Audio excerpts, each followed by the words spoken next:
Meet Comdex. Comdex is a decentralized synthetics protocol in the Cosmos ecosystem.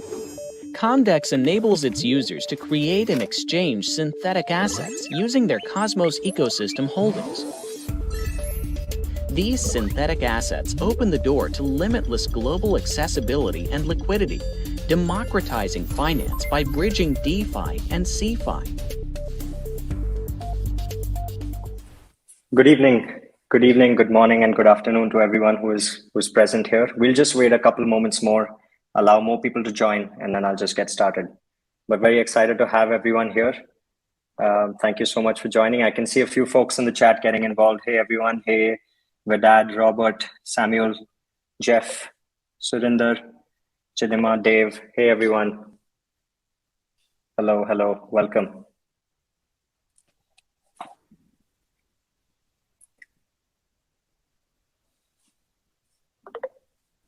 Great. I think we can get started. So great. Thank you everyone who has joined us today here. This is a very special occasion for us at Comdex. It's the mainnet launch party. For those of you that don't know, our mainnet has now gone live as of a few minutes ago. It's a huge step in our journey as what we're doing here at Comdex. And we're excited that all of you have chosen to join us here this evening and celebrate this occasion with us. For those of you that don't know, I am Siddarth. I lead Comdex as COO. And with Comdex, we're building the decentralized synthetics protocol on Cosmos. And for those of you that would know about us, you know, Comdex has been part of the ecosystem and building since 2018. We launched and we started our journey by building the enterprise trading platform in 2018. What we were doing there was solving the problems of traditional commodities trade, which is a $17 trillion industry. From then, it has been a very long journey for us. We've come through many different hoops and hurdles and gotten to where we are today. And it's a very proud moment for me and for us as a team to be here today amongst everyone who's present here, and also all the honorable panelists that we'll be having joining us this evening. In terms of where Comdex is today, when I look back and reflect to where it started and where we are today, it's almost like a symbolic transformation for what Comdex has been through. When we started off in 2018, our aim was simple. It was to revolutionize what was the commodities trade industry at that point. However, going deeper into the journey, we realized that the industry is, you know, far deeper than what it appears, and the problems that we were able to identify in this industry transcend the industry alone and go into several industries. And that's when we decided that our approach as a solution has to be not just focused to one industry, but to solving the core problem with an interoperable ecosystem of solutions that we'll be building out in our journey. So where we are today is symbolic because the synthetics protocol marks the beginning of our next chapter. You know, we now embark on a journey where we truly start to fulfill the aims and the dreams we started building Comdex with. And in all of that, in the context of everything that has happened in the Comdex journey, today is a very huge occasion for us and for everyone who's been involved in our journey until now. Today, I mean, joining us, we have a very decorated panel of speakers and, you know, experts and industry thought leaders. These are folks who've been around the space and have experienced and made, you know, a big name for themselves through the things they've done. And it's an honor to have them present here today to share what their thoughts are on what's going on in the ecosystem and where they can see it going. And also to find out what role they play in all of this. As you know, Comdex itself has been part of the Cosmos ecosystem, has been around for a couple of years, more than a couple of years now. And at the heart of what we have set out to achieve, or the heart of what we have set out to build now, is interoperability. We believe that the way to tackle or to truly democratize finances by having an interoperable ecosystem of solutions that are able to bridge the booming space of DeFi with the traditional space of CeFi, which has tremendous headroom yet to be tapped through digitization and technology. And in the center of all of our mission and our vision to achieve everything that we're doing, Cosmos has played a huge role for us in, you know, enabling us to do the things we do. And therefore, even in terms of the journey of what Cosmos has been through, we're going through a very interesting phase in what Cosmos has been about and where it's going to head into the future. with so many developments in the recent times, with the launch of Osmosis and dexes like Emirus, and with the beginning of the DeFi revolution, as I want to call it, and the Cosmos ecosystem. Truly, I think there couldn't be a better time for us to begin this journey. And as I said before, very excited that that we're here today and celebrating such a huge occasion for us on this day. Although it's a huge day, it's a huge milestone, and it feels like a tremendous achievement to get where we have gotten. We're firmly aware that this is just the beginning, and there is so many things left to be done for Comdex, and so many things yet to come in our journey as we progress. We're, as I said before, we aim to build an ecosystem of solutions that's interoperable. For most of the folks that follow Comdex would know that we'll be having ShipFi, which is our own DApp, launching later next year, where we'll be focusing on commodities-based debt and real-world debt assets of commodities and trade finance receivables. Going forward, we want to continue democratizing finance as we go along, build more and more dApps in our ecosystem, build more and more dApps as we go along, where more and more of the traditional finance world, or the CFI world, or the centralized finance world, as we call it, can be bridged to DeFi. And that's where we believe the real opportunity lies for true democratization of finance. And that's what we strive to build and work towards every day. So without going much, without further ado, I would love to get the events started. I know a lot of you folks would be excited to hear about all the things that our panelists will have to share with you today. Up next, we have a quick word from our CEO, Abhishek, who will join us shortly and talk about what we've been up to with Comdex and what we've been doing. For those of you that don't know, Abhishek Singh leads Comdex as CEO. He has a very rich background in trade, in traditional finance, in crypto, and in technology as well. He's a technologist with huge experience building solutions, and we as a team are great to have him lead us, and super excited for everything that's coming up for Comdex and for the Cosmos ecosystem as a whole. So I think without much further ado, we'll get the event started and get the party going. A quick note to the folks: we'll have breaks throughout the event today, so feel free to drop by the booths that we have set up for other projects here and have a chat with the folks who are at the booth. And feel free to join us in the community chat and in the chat here to ask your questions as well. We'll have folks from our team answering your questions as we go along. Thank you so much, and excited for everything that's coming today.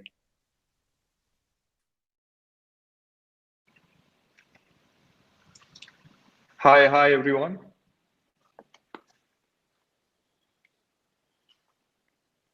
Great. It's great to be live. Thank you all for coming. I know it's a weekend, and a lot of you are probably enjoying your time. But I really thank all of you to join this launch party that we have.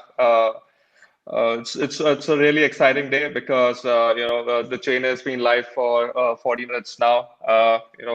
We'll soon begin the delegation activities as well. It's a huge milestone for us today that the chain has finally become live. And of course, I want to thank all the validators who helped achieve this milestone today. Siddarth just did a session with you, but wanted to from my end tell you how the journey has been like over the last few years. So we started in 2018 with our enterprise trading platform, which was more focused towards a supply chain model for commodities trade, which happens over ships. So we focused on tokenizing bills of lading and onboarded 18 organizations across Southeast Asia. Then further in our journey, we realized all these people would need a lot of financing, and that is why we came up with the Synthetics protocol, so that a lot of DeFi capital can move into commodities where they can finance trade finance debt, and historically, which has been a very safe asset class.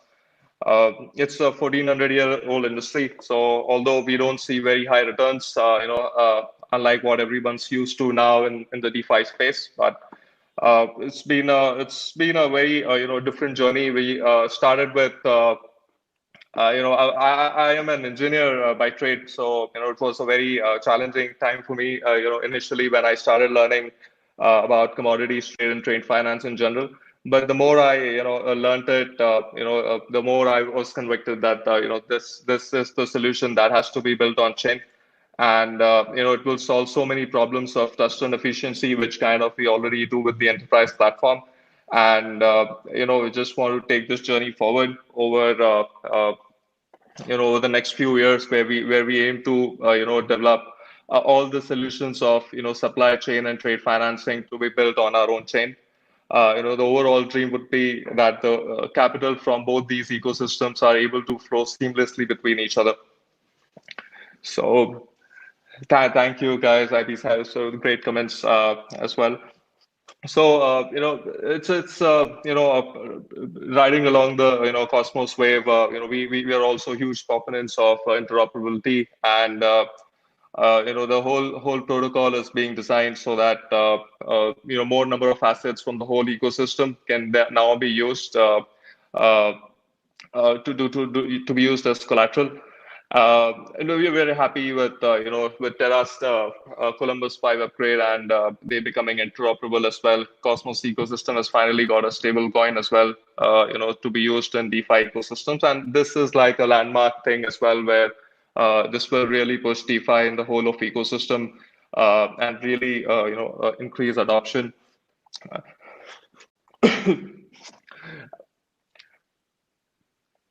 Now, oh, is there a potential problem with regulations? Yes, very common question now being asked with with few companies now being asked questions, but it's something what I believe. Whenever something revolutionizing comes to the picture, there's always a few things, a few hurdles that need to be crossed, and I'm very confident that in the future, it's such a huge thing that it would never be stopped in the future. And synthetics in general, right? They got created not because if you look at futures market in the real world, it's primarily used to hedge real world positions, or traders who are having huge volumes and they want to protect themselves from price volatility.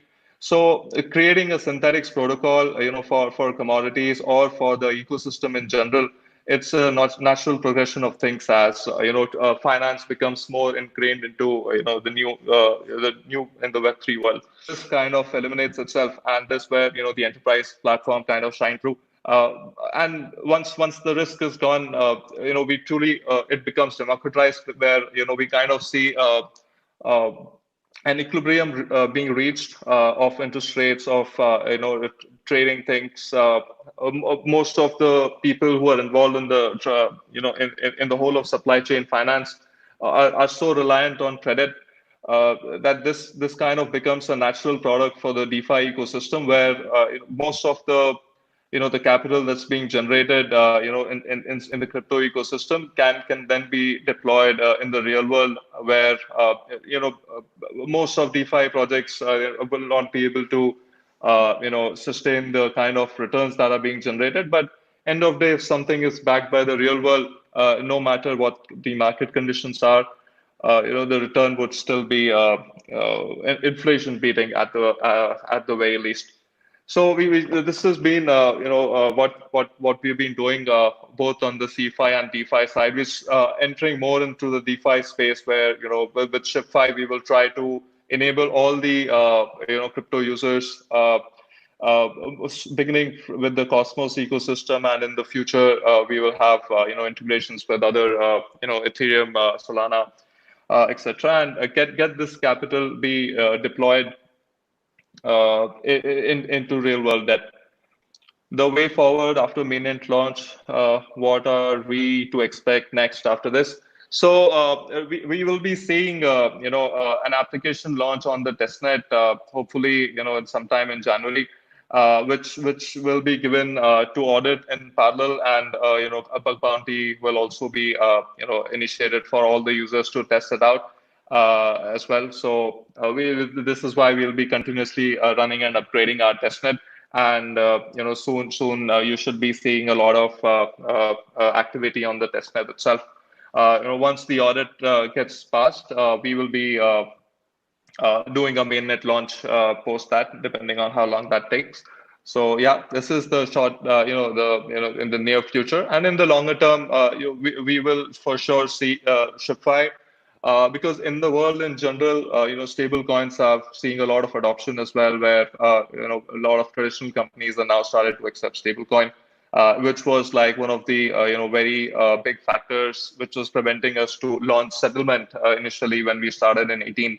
So, we're very bullish on the future where, a lot of things can be, without converting to fiat, you should be able to, grow your money from real world assets as well. So with the DeFi booming, I think, in trade finance and commodities, it's a huge gap. About post COVID, it's north of 3.4 trillion. So this industry, we would love to see more players coming in, and trying to work on more solutions, because it's such a huge industry. We see there's a lot of space for new entrants to be, starting up something similar as well.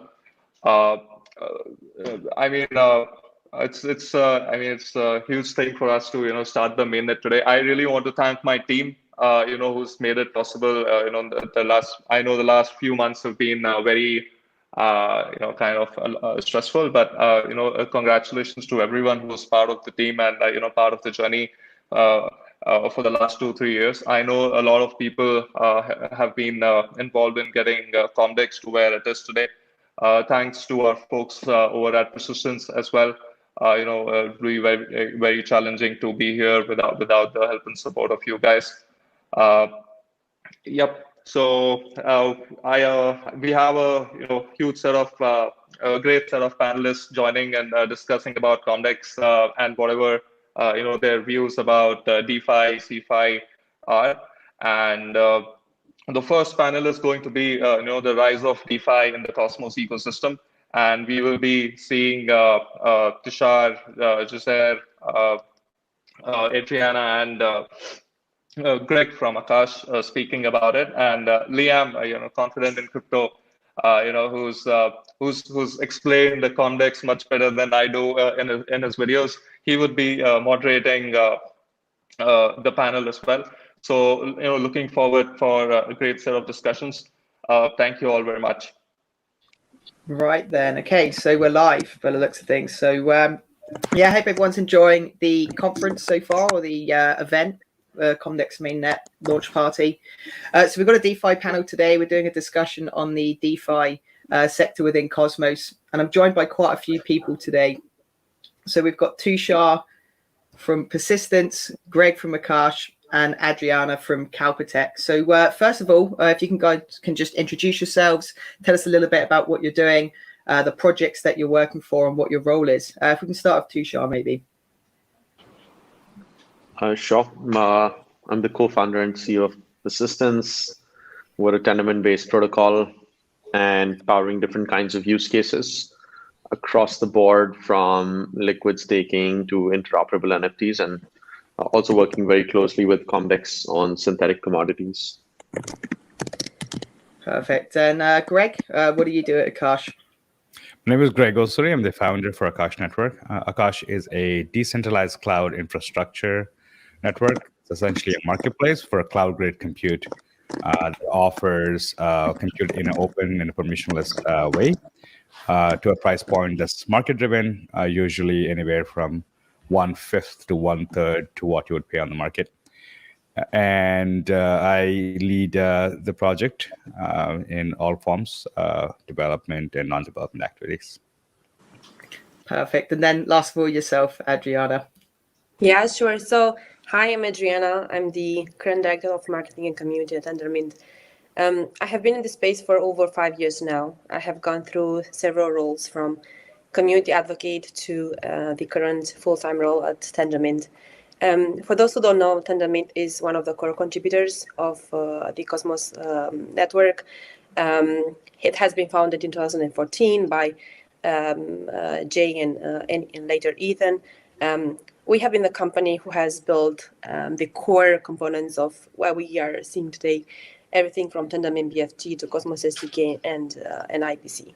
And in terms of marketing, We are currently focusing on several contributors throughout the Cosmos ecosystem in various domains like marketing, community, branding, communication, co-marketing, administration of social channels, PR, different marketing initiatives, events, community growth, and community management. And in terms of like Tendermint as a company, we also are contributors in other various domains like engineering, ecosystem development, and also design. So yeah, glad to be here. Thank you for the invite. No problem. Excellent. We've got a really good panel today. I'm glad I can be here with some of the forward-thinking minds in the Cosmos space. So that's excellent. And speaking of Cosmos, we've just seen the ecosystem develop so much, right, since the launch of IBC, like you mentioned there, Adriana. And we've actually just come so far in terms of what's being built, what's being pushed forward, and the innovation. So I wanted to ask each of you, how has the ecosystem evolved since you first got involved in the Cosmos space? And maybe we can start with you, Greg, first of all. What are your thoughts on how the ecosystem is developing? Quite rapidly, actually. We at Akash started working with Cosmos in some form of shape in 2017 with Tendermint. It was a library essentially a library that you could drop in to a project that you're working on, and essentially get all the consensus level, level stuff, which is usually hard part of building the blockchain handle for you, right? And we kind of were. This is the time when Cosmos SDK did not exist. It was just purely Tendermint, and in the past, I would say 3 years, the SDK came around the Tendermint, library and sprawled into this mega ecosystem that we are seeing today. The combined market cap of Cosmos Chains is, I believe, close to, don't quote me on this, close to $1 trillion now, right? So this was essentially non-existent 3 years ago. So that tells quite a bit about Cosmos. And I really like, one of the amazing things that I admire about the ecosystem is the pace at which the development happens, right? So when we began, it was a very basic bare-bone project, and the modular system Cosmos SDK has kind of created this amazing way for community to start contributing and developing these different modules, where if somebody develops a module, a project develops a module that they think is useful, another project can pick that module up and use it, right? Like we have modules like staking that allows staking across different Cosmos chains with similar mechanics, or like account management or banking management, right? So over time, these modules became quite a bit, and you can pretty much find any module that you want that you can just pick it up from open source and use it. I think that was one of the core tenets of the growth we're seeing with Cosmos.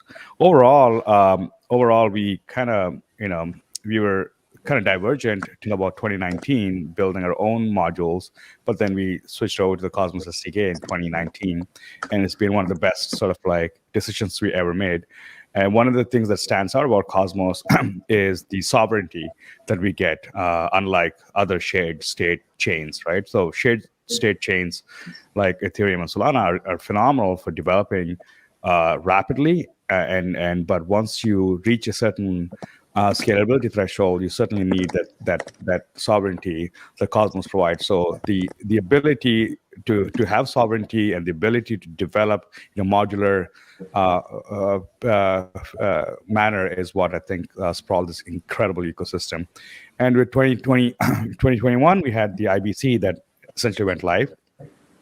And that changed the game for a lot of the Cosmos projects, beginning with immediate benefits we saw were liquidity provisioning across different chains, with persistence, with osmosis, with several other with SwiftChain, several other projects that started optimizing liquidity for Cosmos ecosystem projects, which was kind of non-existent because of lack of support from the mainstream community, I suppose. So this is just one example of what interoperability can do, and I'm really excited what the future brings along. Especially in terms of the Web3, the DWeb, the NFT space we're seeing, the gaming space we're seeing. I think Cosmos is just sprawling in amazing areas that I'm really excited to be here. Absolutely. And it has come such a long way in terms of the amount of chains connected, the value locked into these chains and so on.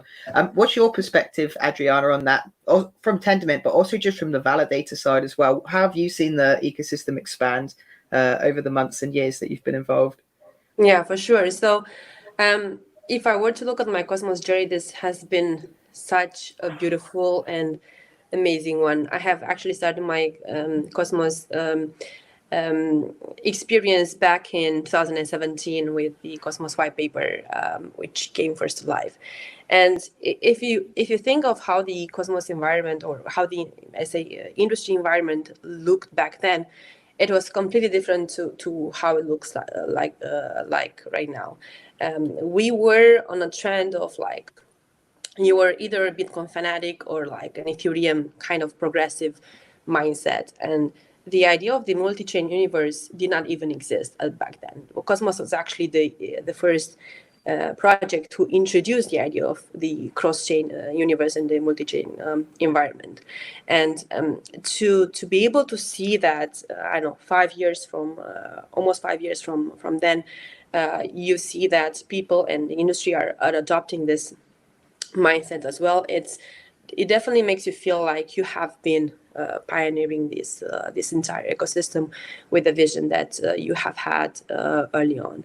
And to be able to see technologies which have been built throughout the years, like Tendermint BFT, Cosmos SDK, being the foundation of what exists now in the ecosystem. We see over 260 apps and services which are built in using this technology. And I believe we have over 40 mainnets live today, and the ecosystem growth is like over 165 billions in market cap. And this is only increasing from now, right? We have seen the exponential growth which IBC has brought into the space. And even though IBC is only like 8 months old, we have seen already 22 chains which have adopted IBC. And a lot of chains like Secret Network or Kava or Band Protocol have also announced their IBC future integrations.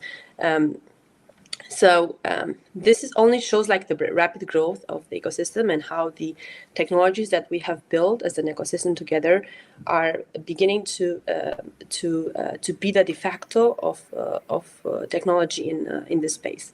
And also, together with the IBC, we have seen so much growth in terms of like products and solutions which are being brought with the IBC enablement, such as decentralized exchanges like Osmosis, GravityDex, SafeChain, and others. We have seen liquid staking solutions emerge, like bstake by Persistence. So Osmosis is also working on superfluid staking, and which is like a super interesting product as well. We have seen NFTs like Persistence is working on NFT standards, IrisNet, Bsong as well for music, Strange Clan. So all these various implementations are only emerging with bringing new use cases to what IBC protocol is today. And in terms of like ecosystem, we are only second behind Ethereum in terms of like market cap if we were to think of our ecosystem as one entire Cosmos network. Also, solutions like Starport, right, that allow you to easily build and launch any crypto app on your sovereign blockchain are the ones that are getting us closer to the vision of 1 million blockchains. Also, I believe what comes next is that developers and builders have started to realize the importance of being sovereign and having fast transactions, and also the possibility to communicate with other blockchains in this cross-chain universe. And I believe we will witness some migrations of apps from Ethereum, for example, to Cosmos, because Cosmos offers just that independence for all the builders. And also in terms of like interoperability, I believe that IBC will surely become the standard in this space, and we have seen other chains outside the ecosystem who are looking into solutions on how to use IBC and how to be able to build this cross-chain universe together with the Cosmos ecosystem. So I'm only excited of the road ahead, and I believe we're just started, and it's only like an exponential growth from here. Yeah, I think I agree, with that. We're going to see more and more people building. And speaking of, people building, Tushar, persistence is obviously built on top of the Tendermint consensus, and you're providing a lot of solutions for DeFi and NFTs and so on. So I was wondering, what are your thoughts on what the most key sort of developments are for the Cosmos ecosystem at the moment? What areas are the most exciting? And feel free to talk about how persistence are doing, different parts of this as well. Yeah. So, to answer your question and to sort of build on Greg's point and Adriana's points, I think what's happening in a lot of other ecosystems is basically, whatever worked in Ethereum is sort of being recreated. Whereas I think the application chain specific nature of Cosmos, or the sovereignty of Cosmos, allows entrepreneurs or builders to do certain things which may not be possible in other ecosystems. So, having things like, having liquid staking where, you have, you're holding on to, say, STK assets in the case of P-Stake, where your STK assets are producing staking rewards, which can also be used simultaneously as collateral to facilitate borrowing lending. So you could have self-repaying loans just through staking rewards themselves. So your loans pay themselves. Umee is working on something like that. We are working on something like that as well. So now you have interesting, financial use cases as far as, the DeFi vertical is concerned.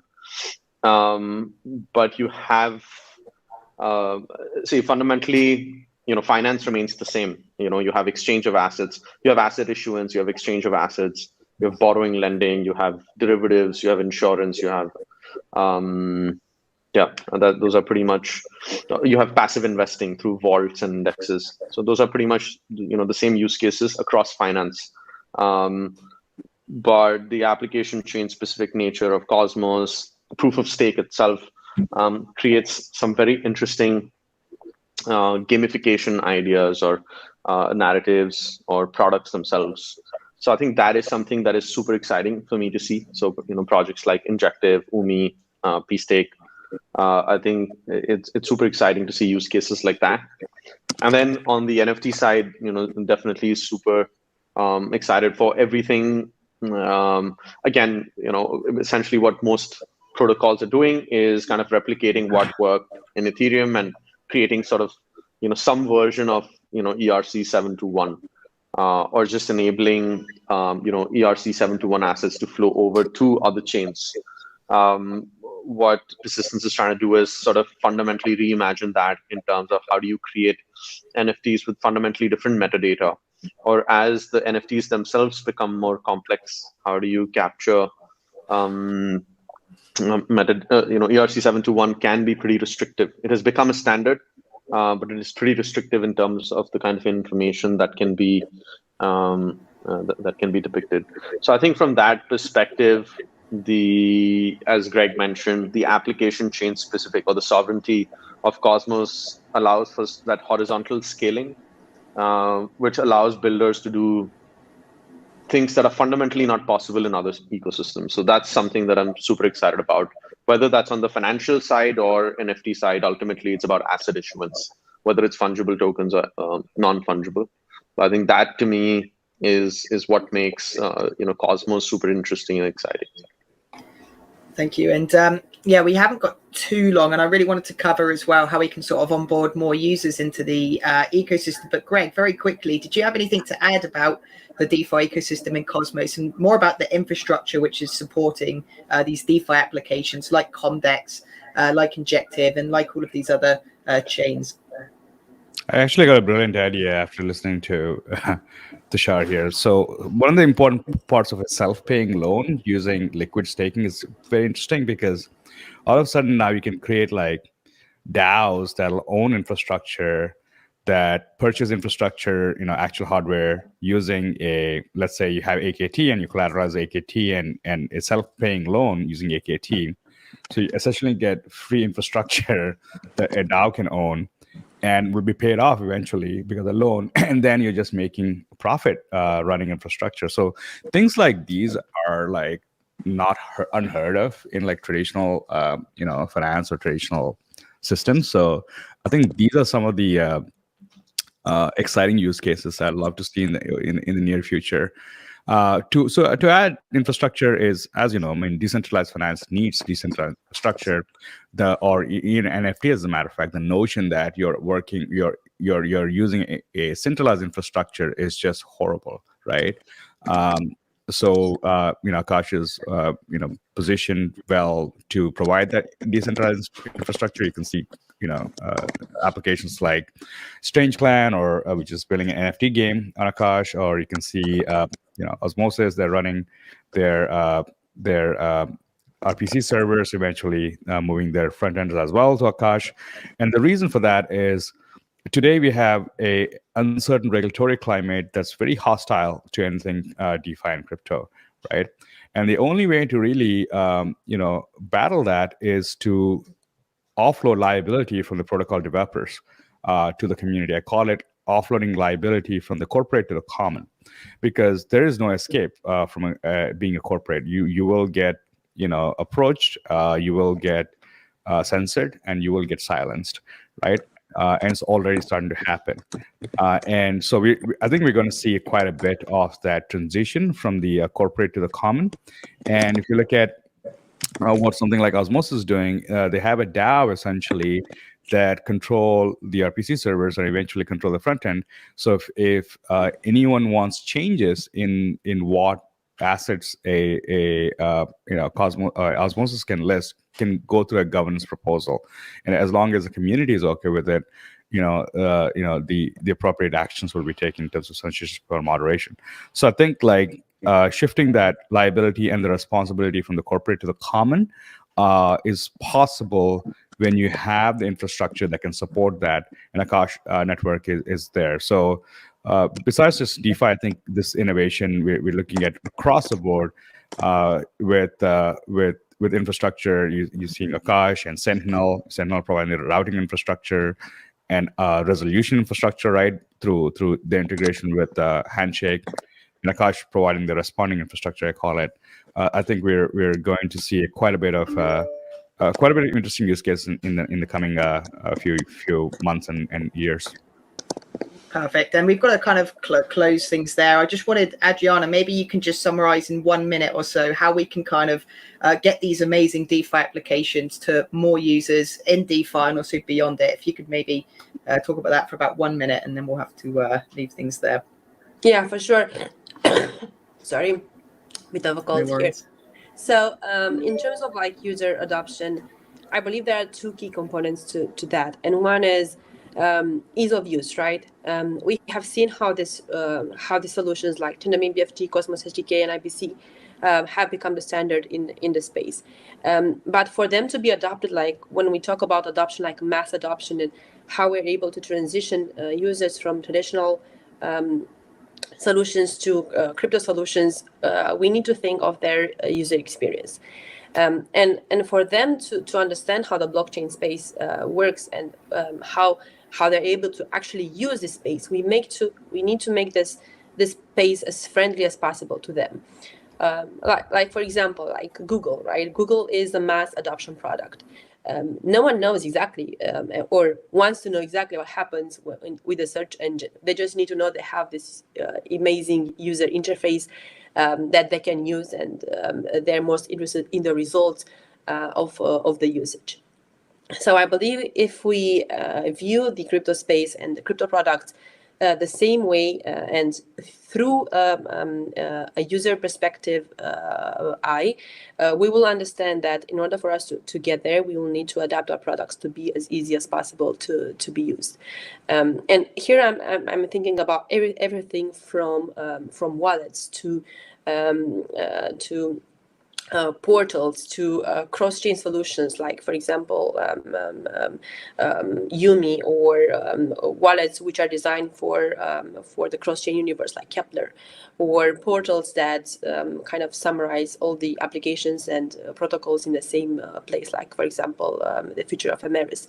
And if we think about that, and if we think of how to make things easier from a user perspective, I think we're on a successful road to mass adoption. And also, as I mentioned before, cross-chain solutions are also the second key factor, which most likely will get us there, because we are already seeing the growth of the space, and how we've seen different explorers which show the activity of like different chains and different wallets that we can use for different chains. But as we grow, we will need to find ways to be able to offer users a seamless way for them to connect and use the solutions in one place. And the ones that I mentioned before, solutions like Kepler, like Ameris, like Umee, will be able to offer that to the user. So I'm looking forward to see what comes out of this, and how we will be able to work together as an ecosystem to create these cross-chain solutions in the most easy way for users to adopt them. Perfect. And yeah, thank you so much, all of you, for coming on. And I'm sure we'll find those ways to onboard as many users as possible. So thanks again. Thanks, Greg. Thanks, Tushar. Thanks, Adriana. It's been a pleasure. And I hope the audience enjoyed this panel as well. Thank you, Liam. Thank you so much for inviting us. Thank you, Liam. And thank you all the guests here. It was a lot of fun. Thank you. Okay, cool. So yeah, welcome everybody. Thanks for joining us here. Also, big thanks and shout out to the Comdex team and everybody who organized this, put this together. I always love when the community comes together and all the different teams in Cosmos. I think that's something very, very unique about the Cosmonaut community and all the projects involved. So we just had the Cosmos conference in Lisbon, which was absolutely amazing. And there's a lot of familiar faces here on today's event as well. So yeah, really love this vibe in the Cosmos community. But yeah, we have a lot of faces here today, also a couple of new faces. So before we go into a couple of topics about your Cosmos journeys and your thoughts about certain things, and also what you guys are working on, maybe who wants to start? Maybe Rudraj, can you start and give a little bit of introduction of yourself, what you work on, and some introductional thoughts. Perfect. Again, a big shout out to the Comdex team for putting us all together. And as Cryotocito said, a lot of familiar faces. I'm really glad to be here. So good to meet you, everyone. I'm Rudraj. I work with Persistence, and my official journey with crypto started out pretty much at the same time as it did with Persistence. Of course, apart from some exposure into crypto as a whole before that. And here at Persistence, I look at strategy, business development, and research, majorly on the proof of stake side, and talking about the liquid staking product that we have, there's P-Stake. For that, I look into mechanism designs and and look at the overall project management of sorts. So yeah, that is me. Good to be here, and thanks for having me on. Yeah. Awesome. Maybe Dan, if you want to continue. Yeah, thanks, Rudraj. I'm Dan. I'm the co-founder and CEO of Exidio. And so you probably know the brand Sentinel represent. So Exidio is the development arm building on the Sentinel network. So you can think of us more as the company that's building the products and services that connect to Sentinel. And Sentinel is a DAO, right? Sentinel is a peer-to-peer marketplace for anyone to route traffic through someone else's node and get end-to-end encrypted VPN access, so decentralized VPN. And so my role at Exidio is a little bit of everything, put on a lot of different hats, check on development, help making with progress and project management for the products we're bringing to market. We have mobile applications that are getting launched ASAP this month. We have desktop applications that are getting launched next month. We have another desktop application we're launching for offering bandwidth to the network. So we're making it easy for consumers to be able to get access to decentralized VPN. And as the CEO, I'm helping with leading the development of these projects, leading hiring and managing people. And I'm also working with all of our external partnerships, and then also doing some of the communications and face. As Cryotocito mentioned, we had an awesome time at the conference at Cosmoverse, and it's really cool to see the whole Cosmos community come together. And yeah, I'm here for it. Awesome. And then we have Seth here from Mind Your Biz, fellow crypto YouTuber. Please tell us a little bit about yourself and share your introduction. Sure. So my name is Seth, but I go by the alias Mind Your Biz and run the website mindyour.biz, and then have the vertically integrated crypto brand Mind Your Biz. And started my crypto journey later than I would have liked to. I was aware of Bitcoin in 2013. It kind of made waves in the tech circles that I was working in at the time. Worked very closely with the global master trainer team at Samsung Telecom USA, and did the new hire orientations for other people, mostly focused on sort of consumer technology, right? So with them, after that, worked the retail team for Google. After that, worked the retail channel partner team for Microsoft. And so it's kind of funny. Sometimes in my videos, there are still people who remember me as that guy that they saw in a tutorial video for when Windows 10 launched. And so I guess I'm working more towards the open source and cryptocurrency space as a form of penance for all of what I perceived as an evil in promoting centralized and maybe highly surveilled platforms. So, but I've enjoyed every minute of it, and I'm just here for the journey. Love seeing the biggest players sort of, like, we haven't been able to successfully pick winners, I think, over the last several years. It's been a question of building. And so I've enjoyed learning about Cosmos. First exposure was, I guess, in 2018. I started hearing about Tendermint as a protocol, as a consensus protocol, and as a potential successor or, complement to EVM style chains. And I've just been fascinated ever since. So appreciate you having me on the panel today. Awesome, yeah. And Godswill just typed here in the chat, Cosmos is surely going to explode. Yes, it will, definitely. Also because there's a lot of projects coming up, and they will all be interconnected through IBC. One of the big ones, and everyone is anticipating, and there has been some giant news yesterday or the day before, is Umee, right? So Brent, glad to have you here. How is everything going? And yeah, for those that don't know you, please introduce yourself. Yeah, certainly. And yeah, really great to see everyone here. Thanks, Cryotocito. Yeah, hey, everyone. So I'm Brent. I'm the founder of Umee.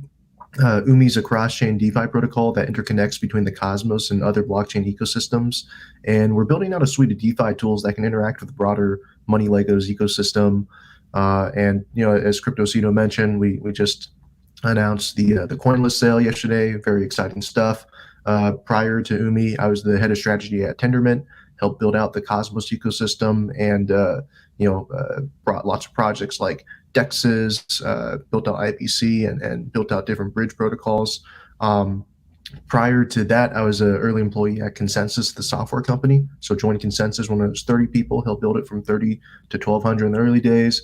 I was in some of the early meetings with Vitalik, Joe Lubin, my boss at the time, Heiko Hees, Andrew Key's early Ethereum folks from Coinbase and miners during the time of the DAO hack, and had a chance to listen to Vitalik's ETH 2.0 vision back then. He called it Serenity, and I'd say that's one of the reasons I like Cosmos so much, because he was pitching proof of stake back when Vitalik was like putting together these ideas. Jay Kwan was and Ethan Buckman were already talking to Vitalik, and in fact, Cosmos invented the concept of a bond validator, and they invented the concept of slashing conditions. And so these are all intermingled ideas with Ethereum and Cosmos. But just got to see a lot of the ups and downs of the crypto ecosystem. My first job at Consensus was we were like, oh, we need to get Ethereum listed on exchanges and stuff. So I put together documentation for helping facilitate that process.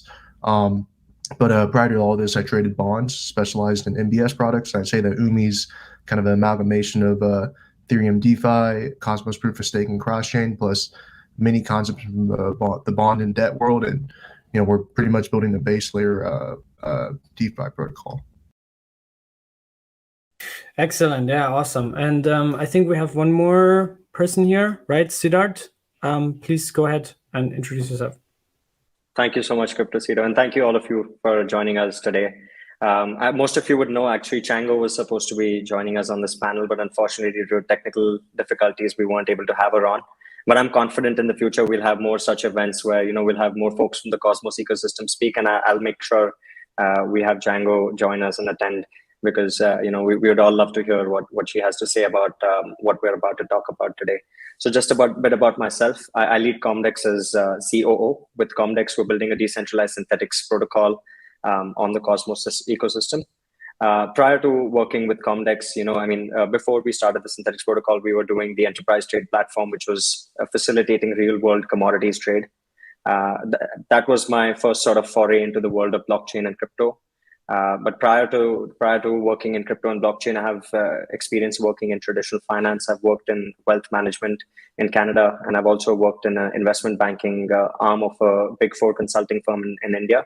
So it was my experience in the world of traditional finance and the realization of everything that's going on in the crypto ecosystem and the crypto space that sort of created the FOMO in me, that made me want to make the leap and jump to the good side, as I like to call it. So that's how I came here, and that's me. Excellent. Yeah. And I think over the past few months, since Osmosis took IBC to the masses, basically, we've seen an explosion in demand. The community grew really fast, and overall, I feel like we're getting a little bit more hype with Cosmos. That's something we urgently need. But it has not always been like this, right? So maybe can all of you share in a few sentences, what is your Cosmos journey been so far? How did you stumble upon it? What got you hooked to say, hey, this is cool, I want to be part of the community, I want to build on it? You're all builders, right? And me and Seth, we're also content creators. So what is the thing that really got you hooked? And Brent, especially, maybe we can start with Brent, because you came from the core Ethereum part, right? And then kind of like you somehow got into Cosmos. So Brent, maybe share some thoughts on that. Yeah, certainly. I got some perspective here. So I think one way to look at it is that, let's say Ethereum 2.0 failed, like it wasn't able to launch. You'd get this sort of like ETH 1.5 with like sharded execution environments. You'd have rollups, and then you have data availability, sort of this ETH 1.5 world connecting between a proof of work Ethereum with a proof of stake one. That's what Cosmos is. Cosmos is representative of that ecosystem. We have different zones, can be shards interconnected by IBC. We have a bridge that connects between a fast finality network with a probabilistic finality network in the form of different like gravity bridges. Cosmos represents that vision. And in my introduction earlier, I talked about how, when Vitalik was coming up with proof of stake, like they were talking with Jaquan and Ethan Buckman about all these ideas. And a lot of these proof of stake ideas originated with Jay and Ethan. And so that's why, we see Cosmos, built the way it is today. It's a functioning proof of stake protocol, and that's what I'm just extremely excited about, especially IBC, just best communication protocol in all of blockchain. Awesome. And then Dan, in your case, it's also been really interesting because you guys have been also fully on Ethereum, and we're, I think, one of the first projects to migrate then completely over to Cosmos. So why was that the case? How did you find it, and how do you see the value proposition of Cosmos? Yeah. So and it's also the journey of Sentinel and the Sentinel making the project, and also kind of my personal journey. I wasn't as deep into Ethereum as being like one of the earlier members at Consensus, but I've always been active in the crypto ecosystem, and I was very involved in Ethereum and EVM chains, and I'm still excited and hopeful for Ethereum 2.0 to launch. And I do think that a lot of the success that happens and grows within the blockchain ecosystem will eventually migrate its way over to Cosmos and connect to IBC. But Sentinel realized early on that it needed to get the protocol live and needed to bring it to market. And there were a lot of excited developers. I actually wasn't a part of the initial development team for Sentinel. I was always an early community member and big supporter and kind of community champion back at the end of 2017.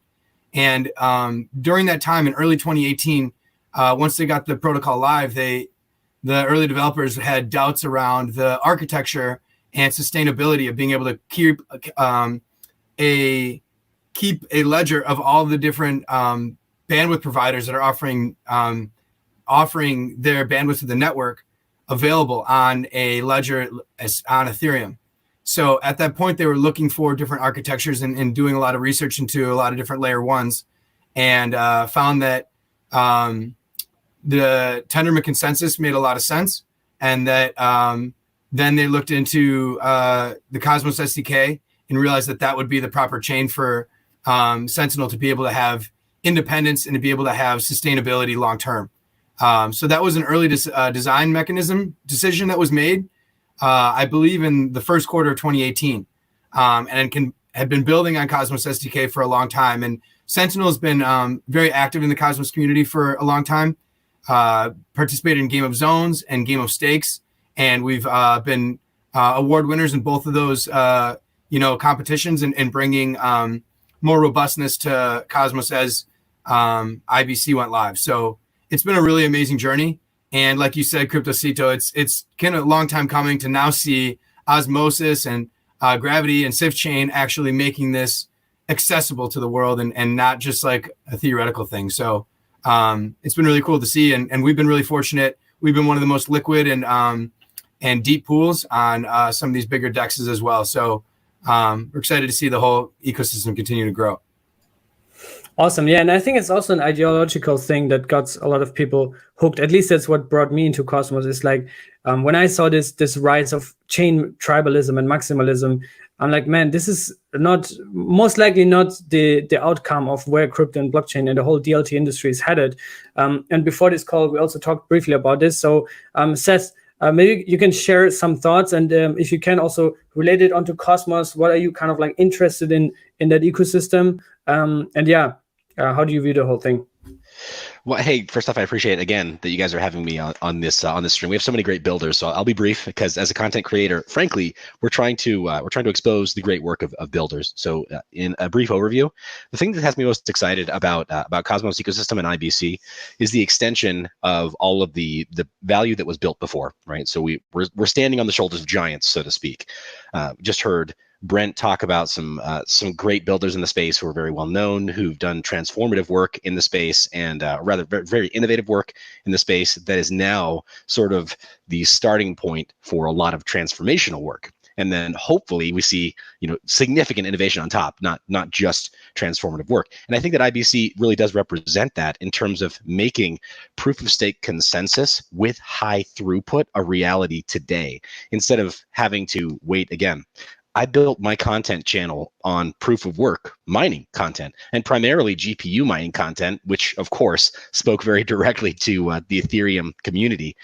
And so kind of waiting for the other shoe to drop, right? Where we keep hearing announcements of, as was mentioned before, Serenity, and then it finally got a name of Ethereum 2.0. And then we were told, it's coming. So miners, you're on notice. We're going to start cutting rewards, and we've got all these other mechanisms to wean ourselves from proof of work. And for my part, it's been enough advanced warning that those of us who've been focused on proof of work, we've sort of realized, okay, we may be able to continue this as a business pursuit. We may be able to continue this even at scale as a business pursuit, but we kind of have to face the realities that there are other options. That whether or not, I don't want to get political about it, whether or not you believe the narratives about, conservation and the ecological superiority of proof of work versus proof of stake, don't want to go there. But regardless of your views there, if you're involved in proof of work, you have to respect the fact that proof of stake is established and working now. And the builders that we have on stage here, they're just proof of that. So yeah, it's affected my content stream in a significant way to just have to pivot and realize, okay, if I want to highlight significant innovative work that transforms some of the best that blockchain and DLT has had to offer to date, I have to focus on Cosmos. I have to focus on IBC. Like, even if I didn't want to, logically, I'm forced to. There's really no other place that I can go to find the same level of innovation. So yeah, hopefully that answers your question. Yeah, and I think proof of stake is a reality. So is also IBC and interoperability, and I think that's also the next big thing in the whole industry, because we need seamless connections between ecosystems.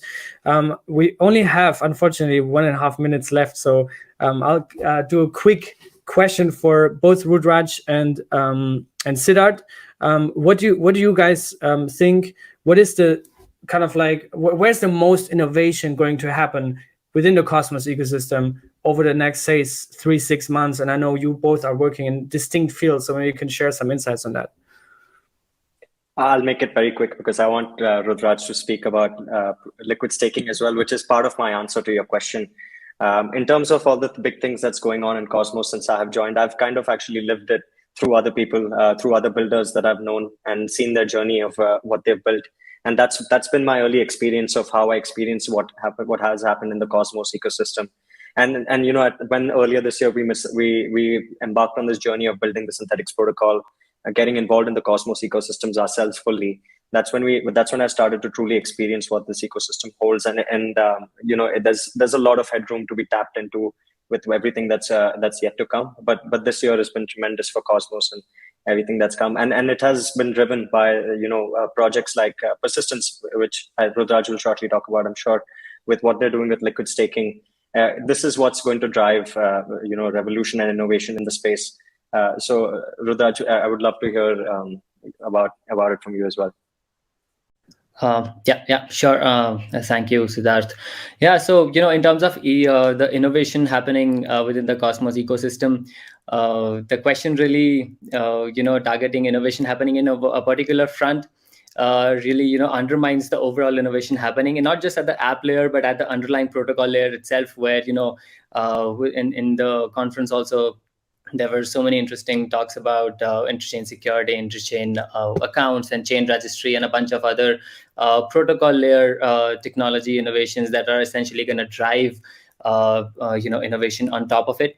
And coming to the app layer itself, again, a bunch of innovations happening on different fronts. Let's say with AMM, we have Osmosis wonderfully driving user experience of the interchain ecosystem growing within Cosmos.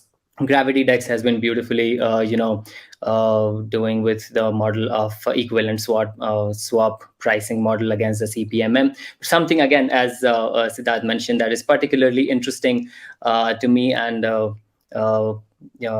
at Persistence is liquid staking, because there's just so many different thought channels as to what would work and what wouldn't, or what is the most optimum way to go about it. So there's native liquid staking that is issuing derivatives at the chain layer itself. That's something that Umee has adopted with the Umee token.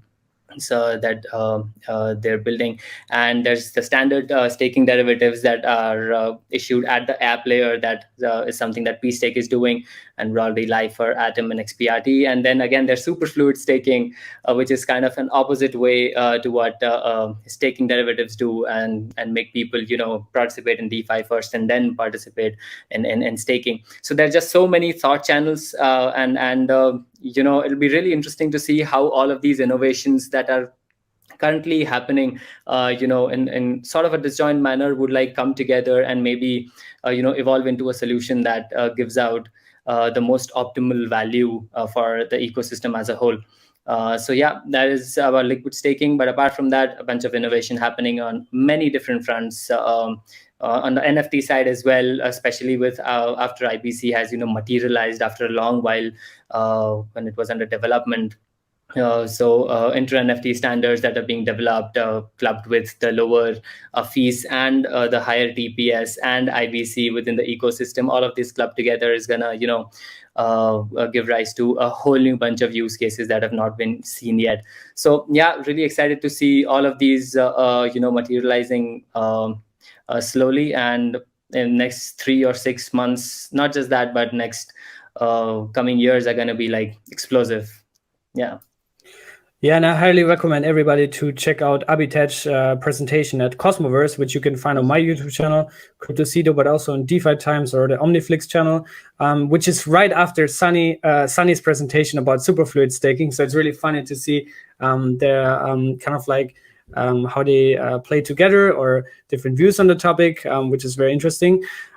Very last questions, we have to wrap it up, unfortunately, is for Brent. I can't let you go without asking you this, because CMDX is doing an airdrop, Sentinel is doing an airdrop or a hodl drop. Persistence did one. Brent, tell us, is there an airdrop? Soon. Okay. All right. Soon. All right. So when airdrop. Stay tuned, I guess. Follow all the channels, also from all the speakers here on this panel today. And yeah, thanks again to the Comdex team for having us on. I think this was really productive, even though it was pretty short. But yeah, I really appreciate everyone being here. And yeah, I'll see you on some other occasion in the future. Thank you for having Thank us you for joining. Again. Thanks all. Thanks, audience. Thanks, Crypto It's City. airdrop season. Hey guys, I think we're live. We'll just do a quick sound check. Starting with you, Marcus. Sound check. Oh, good. Martin. Hi everyone. Hey Martin. Hey Evan. Hey guys. Works. Great to be here, guys. It's very nice to have a very diverse panel here. So I will be moderating this panel, and we will be discussing what are the challenges CeFi and TradFi are facing, and how DeFi is the future. And we have Marcus from Bridgetower Capital. He's been in the space for quite some time. Knows is very knowledgeable about regulations in Switzerland and been involved in STOs as well. Martin here is co-founder in TGrade, who is doing institutional DeFi, focused primarily on Europe as well. And Evan, has been part of the Comdex journey as well, and now would be leading ShipFi, which will be our flagship product as well. So we'll begin the discussion shortly. But guys, if you want to do a quick introductions about yourselves, so we'll go in the same order again. So Marcus, if you would like to give a brief intro. Sure, absolutely. Thank you. And first of all, right, congratulations to the successful launch.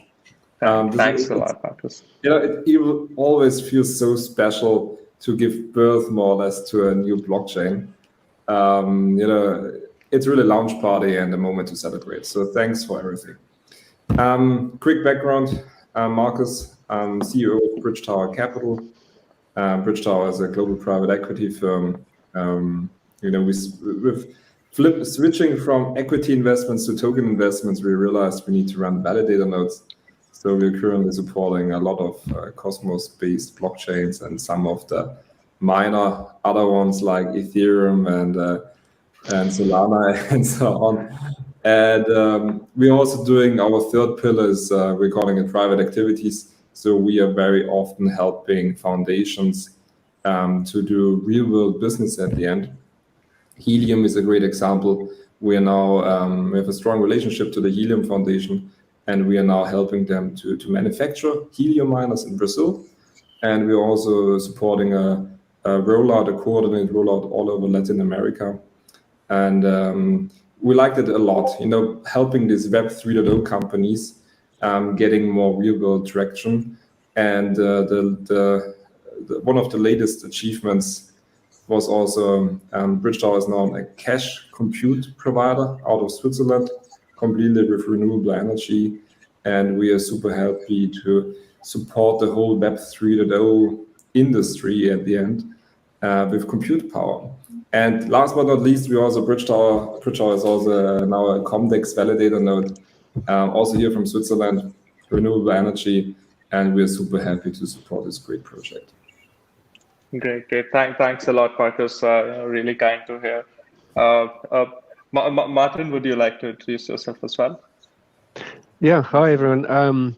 First of all, again, congratulations on the launch of the project. I know launching a project is never easy. There's a lot of hard work that goes in the background.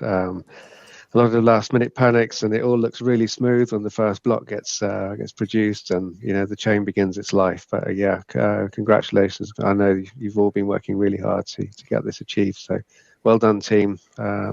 Abhishek in particular of leading them to success. So yeah, congratulations. Thanks. Thank you, Martin. Thank you. Thanks a lot. So a bit of background about who I am. I did 30 years in capital markets and technology before finding the blockchain in 2017. It feels like a bit like confessing to being an alcoholic or something, that I worked in finance previously, but I saw the errors of my ways, and yeah, blockchain is definitely where I want to be. I love the community, I love the innovation going on, and I'm really excited about projects, obviously like Comdex, like the ones we're working on, what you're doing at Bridgetower.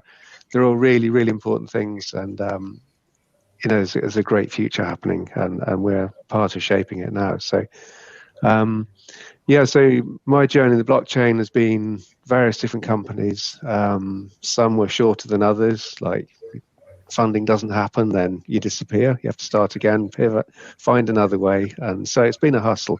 But in 2020, in July, I co-founded Confio with Ethan Frey and Simon Water. And we had this great idea about TGrade, which is our own self-sovereign blockchain that is going to be bridging traditional finance and the mad world of DeFi. So we're trying to create frameworks to make all this happen. So that's who I am. Thanks a lot, Martin. Evan, would you like to introduce yourself as well? Sure. So first off, I mean, Abhishek, amazing job. You know, you and Sid are like family. I'm so proud of you guys. So I've been with Comdex in an advisory capacity very early days, right? I met a few folks in Singapore, and we talked about blockchain as it pertains to trade finance, I think 2018. So that's when I got involved. I've been 15 years in commodities and trade finance. Done the hard work of commodity operations and worked on banking. I also run my own fund called Trade Credit Partners. I'll be working with the team to create ShipFi and also currently run the enterprise trading aspect, which I think will see a lot of very interesting synergies with the Synthetics protocol. So very excited for the future. And, you know, similar to Martin, and Marcus, very interested in how, you know, DeFi is going to play out in the real world. And also, I think it's very important as a mission that we bring some real world, you know, not real world, but, you know, normal traditional finance opportunities, right? So that there are, you know, so many interesting businesses that could benefit from this paradigm shift. And that's where I want to be. So sounds great, Evan. To add to this, you know, Evan's a great teacher as well. So he's taught me and said a lot about trade finance and commodities over the last few years. So thanks a lot for that. It won't happen, you know, without your help. So continuing on that thought, Evan, you know, we've been seeing this for quite some time. Of course, we're seeing a lot more adoption now across various traditional companies as well. But what, in your opinion, is like holding, you know, a wider DeFi adoption amongst you know, traditional companies in general? I think it's definitely entrenched interest. I mean, if I could, you know, bring it to one thing, right? Because so many companies benefit from centralization, right? And, you know, there is an inherent opaqueness that benefits a few people, right? If you talk about fund management, if you talk about commodity companies, right? I mean, just look at Cargill, right? It derives, you know, half of its, you know, bottom line from something called, you know, TSF, which is effectively a financial service, right? That you can offer to various companies in the commodity space. And what you do to access that market is you re-engineer trade flow. So when you talk about transparency, right, the lack of transparency actually benefits certain market participants. Right. So if we all want to take part in some of these enormous profits, right, and I think probably, you know, commodities and the hedge fund industry in particular have probably more billionaires per capita than anything. Right. If we want to make this have a broader access can participate in that wealth, obviously, you know, some people are going to not really like that. So there's definitely going to be friction. Right. But I think all of us can say in a low interest rate environment, you know, we're not happy earning 5 basis points on our money.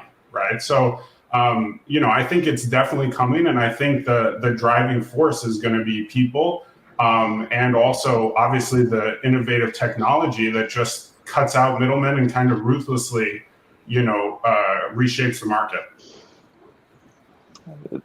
Thank you. I mean, continuing on this, when you actually try to, bring everything on chain, real world assets to chain. So the first challenge comes across that everybody comes across is the tokenization of, whatever industry you're in. So in trade finance, maybe the invoices or, bills of lading.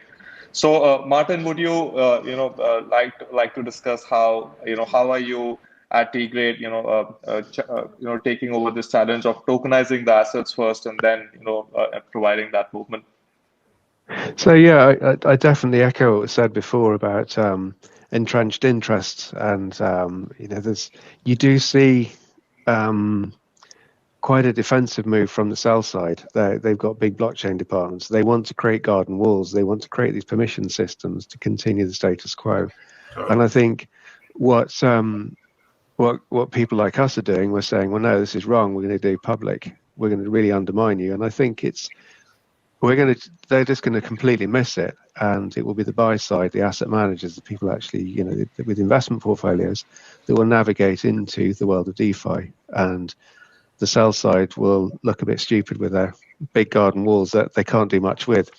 So with that kind of background, it's not like I've got a war against the sell side and the investment banks, but we want to try and bring, these very large markets. There's thousands of trillions of dollars worth of business that goes on every year in traditional markets. How do we get some of that in blockchain? And coming from the industry is like the biggest blockers is really around regulations. You need some kind of order, some kind of regulations. And I know that's a really unpopular thing for people in the DeFi world, because the beauty of DeFi is you have a global liquidity pool. No one cares who you are. It's all beautifully automated. But we also know there's a dark side. When you see hundreds of millions being extracted through MEV and front running, that's not very fair, nor is inflating what the prices are on exchanges, etc. So there is, unfortunately, there is a side to humanity that cheats. And we're not going to get mass adoption if there's unruly markets where people are cheating. People just aren't going to be confident enough to invest. So when you draw those together, you've got the first piece is really around, like I said, the fairness, the kind of regulations. And I think it's up to us to really help shape those frameworks, help define what those regulations are, not throw your head in the sand and say, we're DeFi, normal world doesn't apply to us, because that's not going to go very far. Maybe you have another 5 years in it, but they really will clamp down. So important things really is to connect identity to a blockchain address, which may sound completely unpopular, but it's important. It's important because you can then demonstrate to regulators that who you're selling your stuff to. So if I've got a nice shiny binary options platform or some really toxic derivatives, I don't want to sell that to retail. Well, I could to make myself very wealthy, but it's not very good because it could take out everyone's savings and you're back to square one. People don't like what you're doing. And you get the same label as finance, which isn't very popular in some places. The bankers do get hounded in the press quite regularly. So we don't really want that to come into blockchain in the broader sense. So if we have that link to identity or blockchain address, we can then start saying, well, these investments are suitable. This is where the innovation can have. These are the frameworks you can work in. And then we can really get going on the smart contracts and start bringing real business in there and, take advantage of the peer-to-peer, take advantage of the whole landscape of DeFi, but in a controlled way that benefits the investors, and it gives some regulatory certainty as well to the protocols developing this innovation. That's a very valid point. Linking identity, to addresses. But of course, I think if there were friendlier tax conditions there, majority of the DeFi users might end up, becoming verified or linking their identity as well. But I know it's a very unpopular opinion, but I can certainly understand how it's so relevant in the real world side, where each every investment would need you to kind of disclose who you are. So yes, that's a very valid point. Marcus, a question for you would be, at Bridgetower, like you said, you were into equities, and then now you were into crypto investing. Now you're setting up infrastructure as well. What do you think would be the the most important infrastructure piece which is missing? In my opinion, like along the lines of over collateralization, and like for example on Comdex Enterprise, if somebody wanted to hedge its position, on the synthetics protocol, or let's say for example, they would need a lot of capital for doing it. And they're used to having very good leverage from the centralized markets as well. What do you think? How would DeFi would tackle that issue? Good question. Let me start differently. At the end, we all know that the growth software is eating the world, right? So blockchain and DeFi, it's all software. And I think what DeFi and blockchain is representing is process efficiency.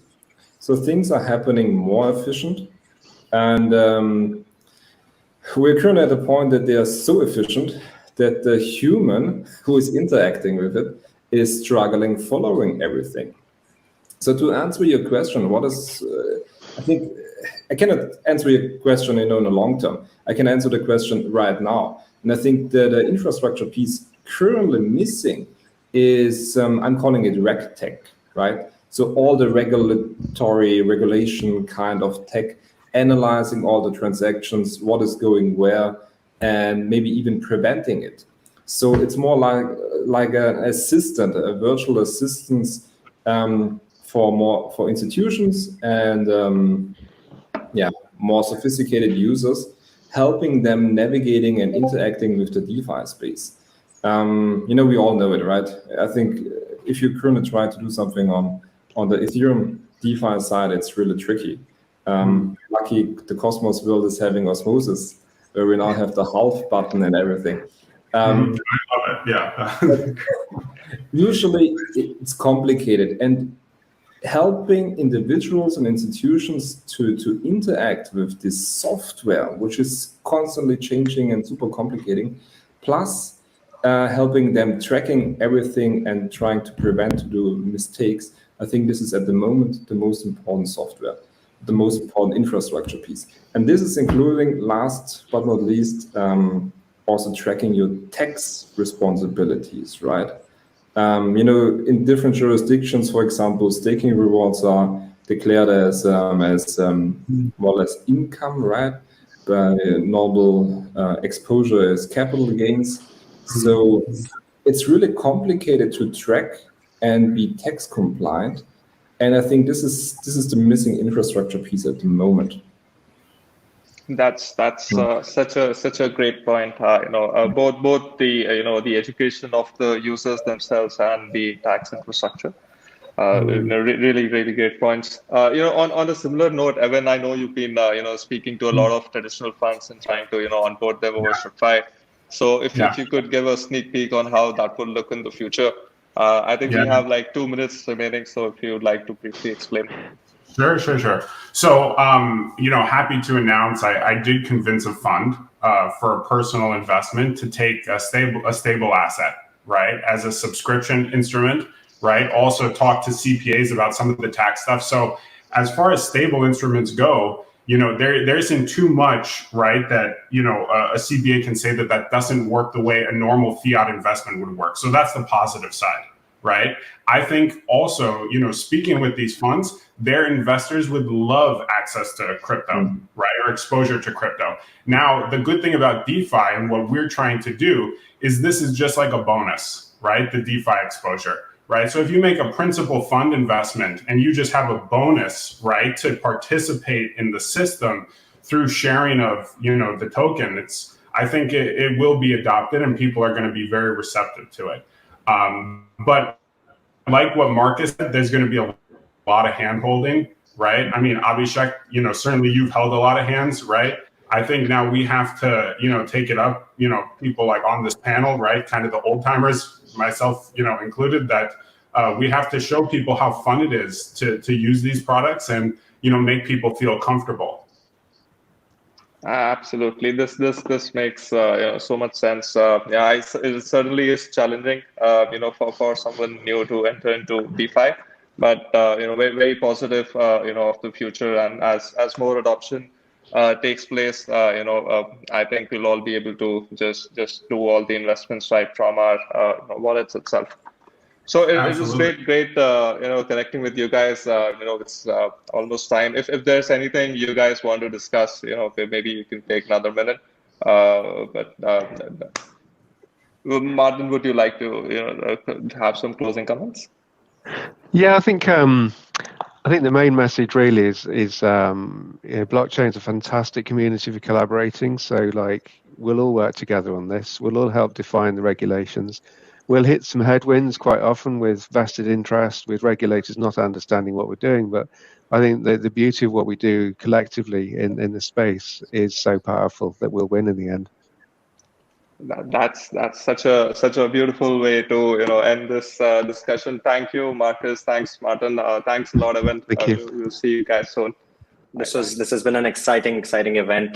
Very happy with everyone who has turned out, especially in the audience as well. Some really good questions asked. And I know probably we didn't get around to answering all of your questions to all the folks who are present here, but don't worry. Please just join us in our community chat, follow us on our Twitter and ask us your questions, and we'll be there to attend.